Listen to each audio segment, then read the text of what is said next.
আসসালামু আলাইকুম রহমতুল্লাহি ওয়া প্রিয় বন্ধুরা, কেমন আছেন সবাই? আশা করছি আপনারা সবাই ভালো আছেন। এই চ্যানেলের 6 নম্বর পর্বে আপনাদের সবাইকে স্বাগত জানাচ্ছি। আজকে 6 নম্বর পর্ব।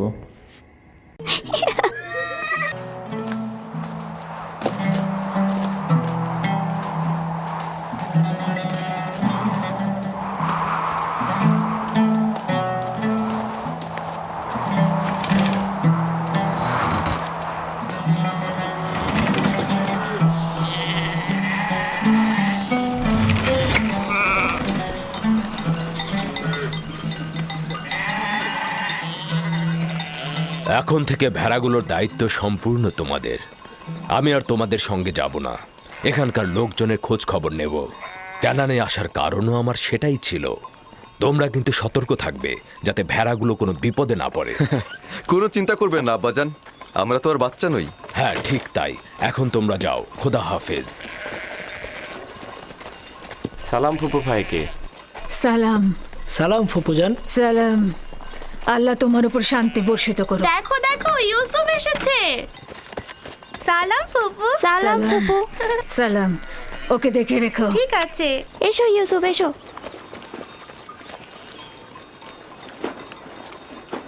সালাম খোদার নবী।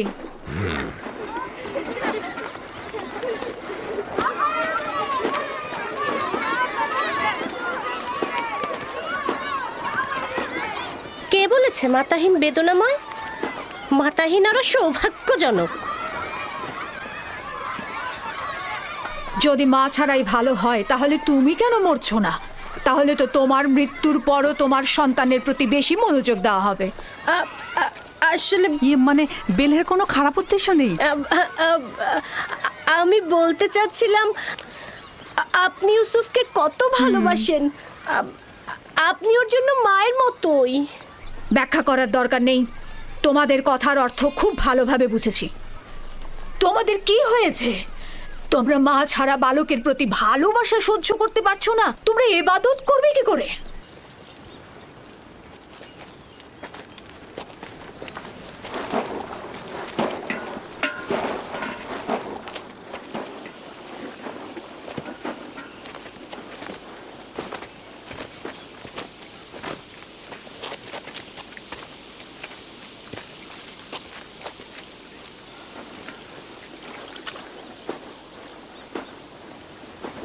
বোন, তোমাকে আরো সতর্ক হতে হবে।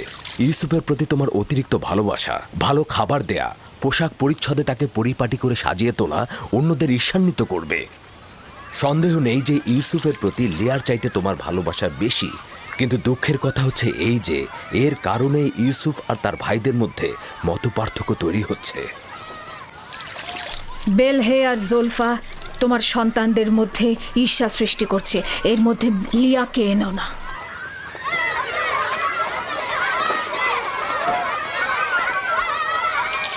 খোদা তাআলা ইউসুফকে সকল প্রকার ঈর্ষা আর কুনজর থেকে রক্ষা করুন।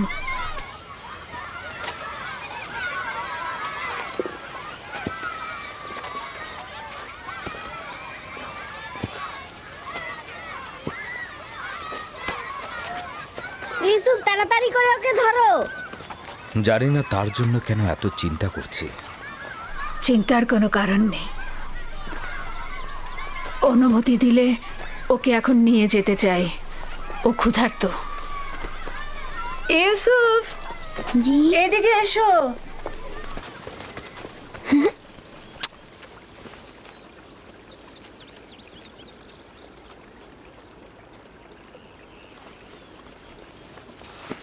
চলো যাই। খোদা হাফেজ। আল্লাহ রক্ষা করুক।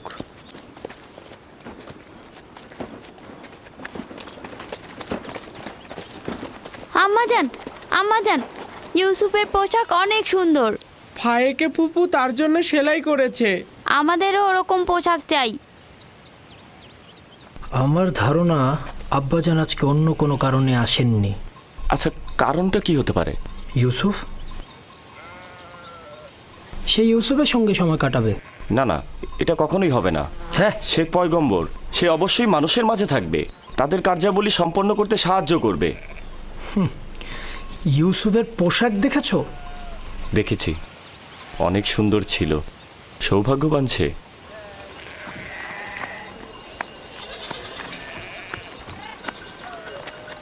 লাবি, ইয়াহুদা, চলে এসো। আসছি।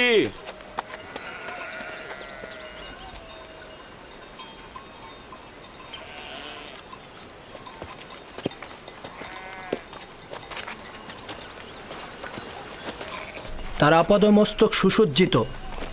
আসলে রাহেলের মৃত্যু ইউসুফের জন্য খুব ভালো হয়েছে। ইউসুফ যে আমাদের ভাই, এটা তোমার কথা শুনে মনেই হচ্ছে না।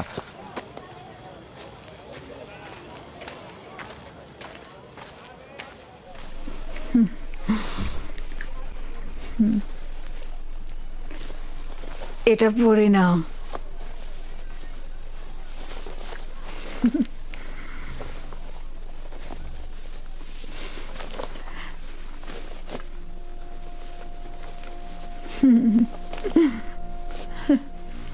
এখানে দাঁড়াও।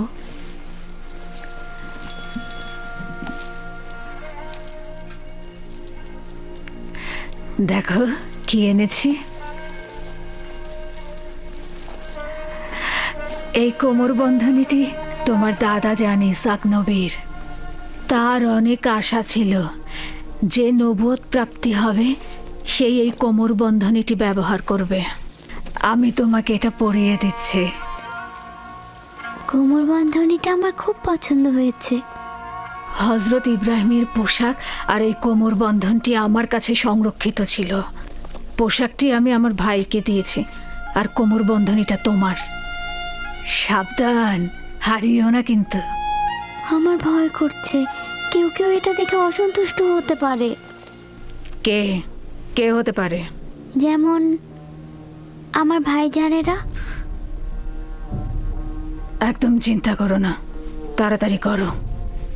আমরা তোমার আব্বাজানের মাহফিলে যাব, আর দেরি করা ঠিক হবে না। চলো যাই।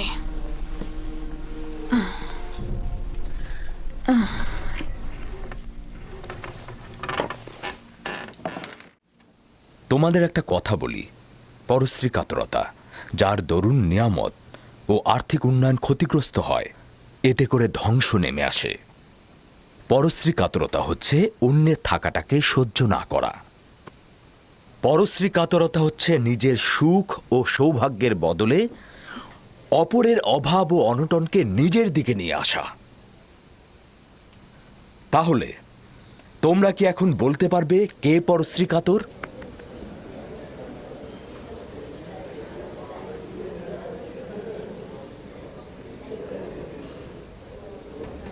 ইউসুফ যে কোমর বন্ধনীটা পড়েছে ওটা ইসাক নবী থেকে প্রাপ্ত। ফাইকে এটা কেন ইউসুফকে দিয়েছে? এটা তো পরবর্তী পয়গম্বরের পাওয়ার কথা। ঈর্ষাকারীর অন্তর চায় না যে কেউ কিছু অধিকার করুক। সাবাস পুত্র আমার। ঈর্ষাকারী ঠিক তেমন, তুমি যেমনটি বলেছ, সে সব সময় অন্যের থাকাটায় জ্বলে পুড়ে মরে, রাগান্বিত হয়। দেখেছো কিছু কি বুঝতে পারছো? তাই দেখেছো এমনকি মুখে কিভাবে বাস্তবের খই ক্ষেত্রেও, ফুটছে? দুনিয়ার আর্থিক সম্পদের ক্ষেত্রেও ঠিক এমনটি। ঈর্ষা ত্যাগ করার পথ কি?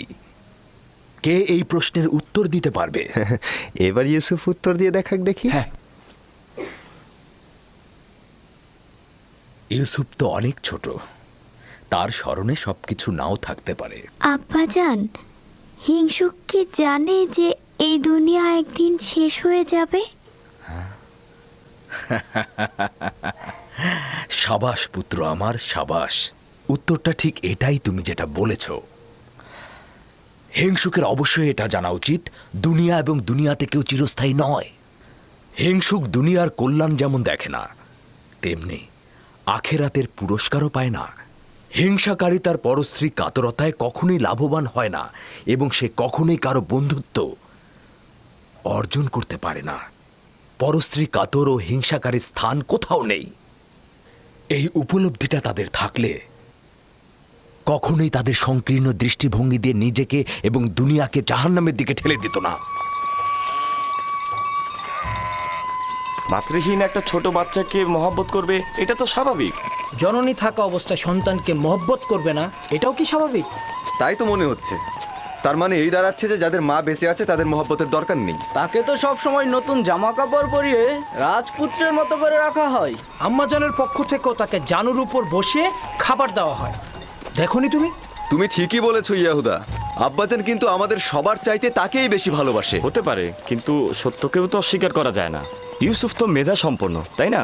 আর তাছাড়া তার সুন্দর চেহারা ও বচনভঙ্গি ভালোবাসা পাওয়ারই মতো। হ্যাঁ, সে কারণে তো আমরাও তাকে ভালোবাসি। কিন্তু আব্বাজান তাকে এত বেশি আহ্লাদ দিয়েছে যে সে নিজেকে এখন সবার চাইতে বড় মনে করছে। দেখেছো কি, দাদাজানের কোমর বন্ধনী আর বাহু বন্ধনী এখন ইউসুফ পড়ছে। হ্যাঁ, বেলহে বলেছিল এটা আম্বিয়া কেরামদের মিরাজি সম্পদ। এগুলো পরবর্তী পয়গম্বর যে হবে তার হাতে তুলে দেওয়া হবে। তাহলে আমাদের ফুপুজান এগুলো ইউসুফকে কেন দিল? খুবই ভালো একটা কথা বলেছো। এটা ফুপুমাকে জিজ্ঞেস করতে হবে। আমরা যাবার সময় ফুপুমাকে প্রশ্ন করব। হ্যাঁ, এই যে দেখো একটা পাথর, আসো আমরা শক্তি পরীক্ষা করি। সবার আগে আমি তুলব। আবারও শুরু করলে ইয়াহুদা? যে বিজয়ী হবে সে কিন্তু আব্বাজানের উত্তরসূরি হবে। হ্যাঁ, তোলো তোলো। এই তো। হচ্ছে হচ্ছে হচ্ছে আরেকটু। দেখি, সরো সরো। বুঝেছি তোমার ক্ষমতা, এবার আমাকে দেখো। দেখা যাবে।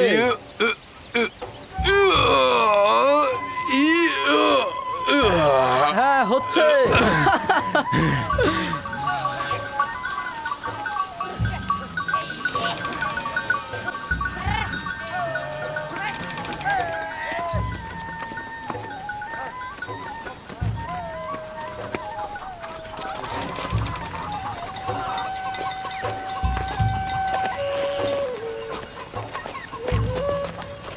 কি ব্যাপার, তোমরা সবাই কোথায় যাচ্ছ? সালাম জুলফা আম্মাজান। ভেড়াগুলোকে গোয়াল ঘরে রেখে দিয়েছি, আর আমরা একটু ফুপুজানের সাথে দেখা করতে যাচ্ছি। তার কাছে আমাদের কিছু প্রশ্ন আছে। তোমাদের ফুপু আম্মার কাছে আমাদেরও কিছু প্রশ্ন ছিল, তাই আমরা গিয়েছিলাম, কিন্তু উনি এখন ব্যস্ত। তোমার আব্বাজান তোমাদের ফুপুমা ফাইকের সাথে আছে। সে ইউসুফকে দেখতে এসেছে, আর তাদেরকে এই অবস্থায় দেখে তোমাদের ভালো নাও লাগতে পারে।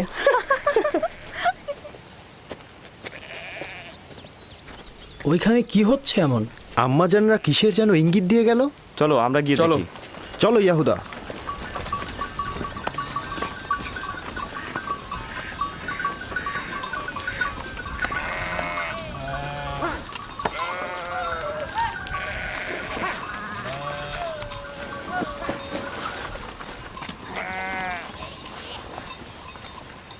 দেখো এবার ইউসুফকে আমাদের থেকে কত ভালোবাসে। বেহুদা কথাবার্তা বললো না। আমরাও ছোট ছিলাম, আব্বাজানের জানুতে বসতাম, আব্বাজান আমাদেরকেও ভালোবাসতো। ইয়াহুদা, তোমার কি মনে পড়ে যে আব্বাজান কখনো আমাদেরকে এইভাবে জানুতে বসে আদর করেছে? ধ্যাৎ, আমি যাচ্ছি।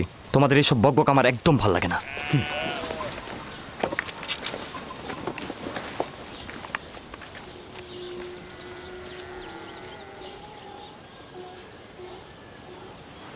এখানে দাঁড়াও তো আমার পুত্র। সালাম আব্বাজান। সালাম আব্বাজান। সালাম ফুপি। সালাম। সালাম, এসো। খোদা তোমাদের সহায় থাকুক। কি হয়েছে আমার পুত্ররা, আজ যে তাড়াতাড়ি ফিরে এলে? আসলে আব্বাজান, এইমাত্র আমরা ভেড়াগুলোকে গোয়াল ঘরে রেখে আসলাম। তো এখানে আসলাম, ফুপুর সাথে আমাদের একটু কথা ছিল। হ্যাঁ, ঠিক আছে, কি বলবে শুনি। ফুপুজান, এই কোমরবন্দিটা আমাদের দাদাজান ইসাক নবীন না? হ্যাঁ, ঠিক বলেছ। তবে ইউসুফের এটা পরার অনুমতি আছে। হাকিকত হচ্ছে ইউসুফ এটা দিয়ে খেলতে ভালোবাসে, মায়ের দুঃখ ভুলে থাকে। কিন্তু বেলেহে আম্মাজান তো বলেছে এই কোমর বন্ধনীটি পরবর্তী পয়গম্বরদের, আর এটা তারাই পাবে। ইসাক নবীর পরে আমি এই কোমর বন্ধনীটির উত্তরাধিকারী হয়েছি। ইউসুফের কাছে এটি শুধুমাত্র একটি খেলার সামগ্রী মাত্র। বেলহে আর জুলফা রাহেল যখন বেঁচে ছিল তখন তার সাথে হিংসা করত, এখন ওর সন্তানের সাথে হিংসা করছে। বুঝতে পারছো? এসব কথা না ভেবে নিজের কাজ কর গিয়ে। আব্বাজান, আমাদের ধারণা আপনি আমাদের চাইতে ইউসুফকে বেশি ভালোবাসেন। এটা সত্য নয়। কিন্তু আপনি তো আজকে ওকে দেখতে এসেছেন। ওকে জানুর উপর বসিয়েছেন। তোমাদেরকেও ছোটবেলা আমি আমার জানুর উপরে বসাতাম। যদি তোমরাও দূরে থাকতে তাহলে আমিও তোমাদেরকে দেখতে আসতাম। আমি তোমাদেরকেও অনেক ভালোবাসি। তোমাদের থেকে এসব কথা শুনতে হবে আমি কখনো আশা করিনি। চলো যাও যাক, চলো। আমি তোমাদেরকে আমার পরিবারের মূল ভরসা হিসাবে জানতাম, কিন্তু তোমরা একজন মাতৃহারা ছোট বাচ্চার সঙ্গে নিজেদের তুলনা করছো। খোদা হাফেজ।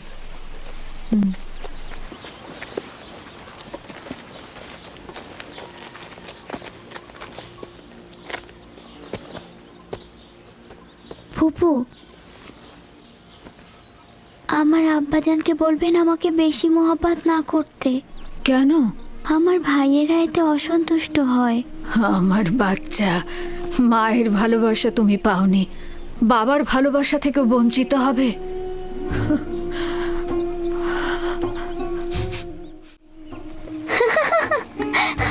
ইউসুফ! ইউসুফ! লক্ষ্মী বাবা, ইউসুফ কোথায় তুমি? ইউসুফ! ইউসুফ দাঁড়াও, দাঁড়াও! ইউসুফ দাঁড়াও, দাঁড়াও বলছি। এত দুষ্ট!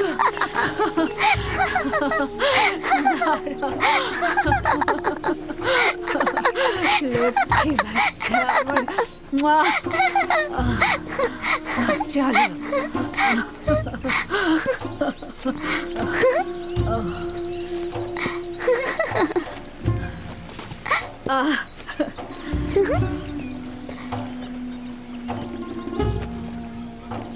এসো।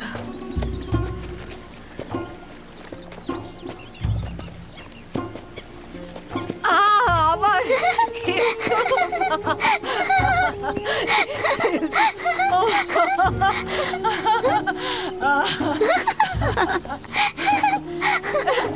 ধরে ফেলেছে, ধরে ফেলেছে। ইউসুফ! ইউসুফ! দাঁড়াও! ইউসুফ! ইউসুফ! ইউসুফ! ইউসুফ দাঁড়াও! এত দুষ্ট তুমি! হাঁপিয়ে গেছি, আর পারছি না। চলো বসো, নড়বে না কিন্তু। দাঁড়াও দেখি।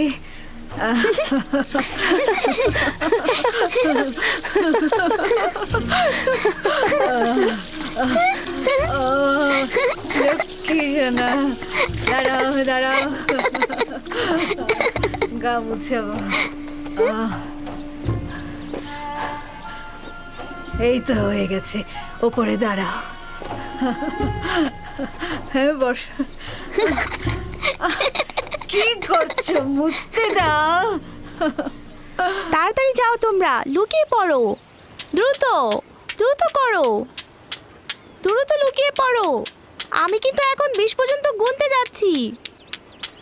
তাড়াতাড়ি, আমি চোখ খুলে দিচ্ছি। আমি এখন 20 পর্যন্ত গুনবো, এর মাঝে তুমি সবাইকে খুঁজে বের করবে। কোথায় তোমরা? কোথায় আছো? এই তো পেয়েছি, এবার তোমার চোখ বাঁধবো। ছুয়া!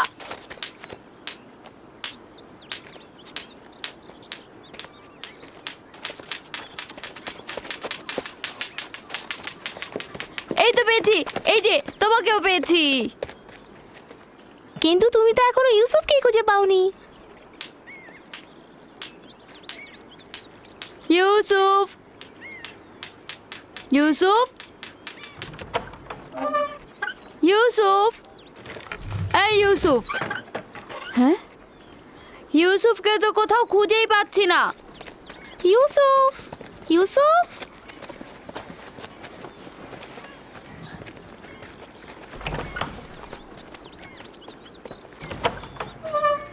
ইউসুফ! ইউসুফ!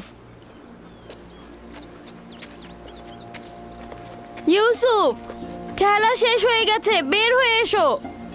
ইউসুফ কোথায় গেল? সব জায়গাতেই তো দেখেছি, আচ্ছা ফুপু আমার কাছে চলে যায়নি তো? হতেও পারে, চলো গিয়ে দেখি। চলো চলো।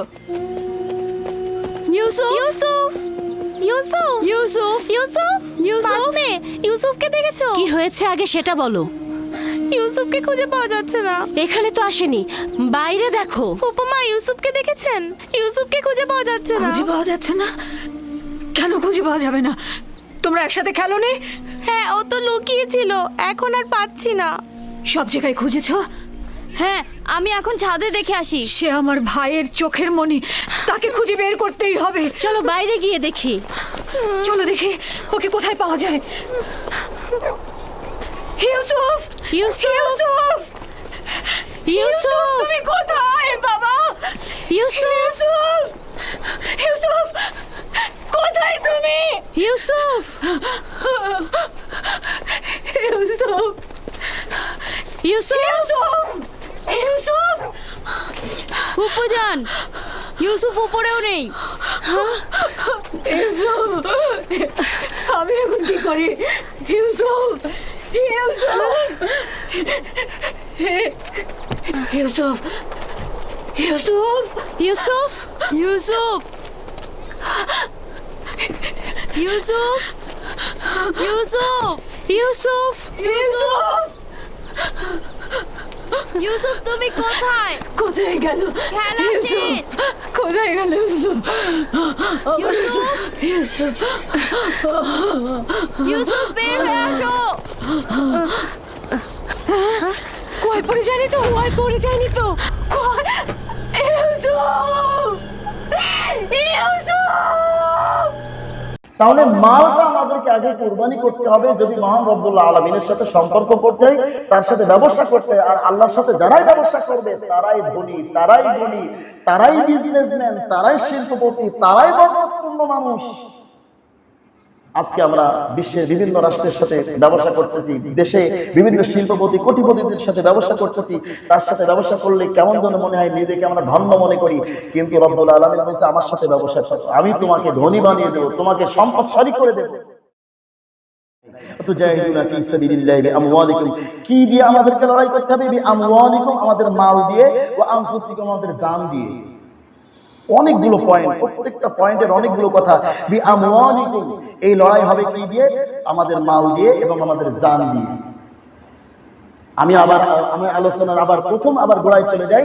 আল্লাহ পাক রব্বুল আলামিন বলছেন যে আমি তোমাদেরকে একটা ব্যবসা শেখাবো। সেই ব্যবসার 1 নম্বর পয়েন্ট, আমার প্রতি ঈমান আনতে হবে, আমার রাসূলের প্রতি ঈমান আনতে হবে, জিহাদ করতে হবে, লড়াই করতে হবে, সংগ্রাম করতে হবে। শুধুমাত্র আমার দ্বীন কায়েমের জন্য, কোনো ব্যক্তিকে, কোনো দলকে, কোনো ব্যক্তির এজেন্ডা বাস্তবায়নের জন্য নয়। দুটি জিনিস দিয়ে, তোমাদের জান আর মাল দিয়ে। কেন? জান মাল ছাড়া কোনো কিছু লড়াই হয় না। আপনি একটা মসজিদ চালাবেন, এখানেও জান মাল লাগবে, কি ঠিক না? একটা মাদ্রাসা চালাবেন, সেখানে জান মাল লাগবে। আপনি একটা ব্যবসা করবেন, সেখানে জান আর মাল লাগবে। আপনি এখানে একটা ওয়াজ মাহফিল করবেন, এখানে জান আর মাল লাগবে। জান মানে সময়, আপনার জীবন দিয়ে সময়, আপনি জীবনটা দিয়েও দিতে পারেন। কথা কি বুঝতে পেরেছেন? তাহলে এই কয়েকটা পয়েন্ট, 1 নাম্বার তুমিনুনা বিল্লাহ, 2 নাম্বার রাসূলিহি, 3 নাম্বার তুজাহিদু ফি সাবিলিল্লাহ। 3টা পয়েন্ট যদি আমরা পালন করতে পারি জান আর মাল দিয়ে, তাহলে রব্বুল আলামিন বলছেন তুনজিকুম মিন আযাবিন আলিম, তোমাদেরকে আযাব থেকে পরিত্রাণ দিবেন। সম্মানিত উপস্থিতি, আজকে এই মসজিদ, এটা আমাদের একটা জিহাদের একটা অংশ। জিহাদের অনেকগুলি সংজ্ঞা, এটাও জিহাদের একটা অংশ। এই মসজিদে আমরা দান করি, সাদাকা করি, জান দিই, মাল দিই, এটাও কিন্তু একটা সাদাকা। এটাও পরকালের জন্য নাজাত, পরকালের আযাব থেকে বাঁচার জন্য এটাও বিশাল একটা পয়েন্ট, বিশাল একটা পথ।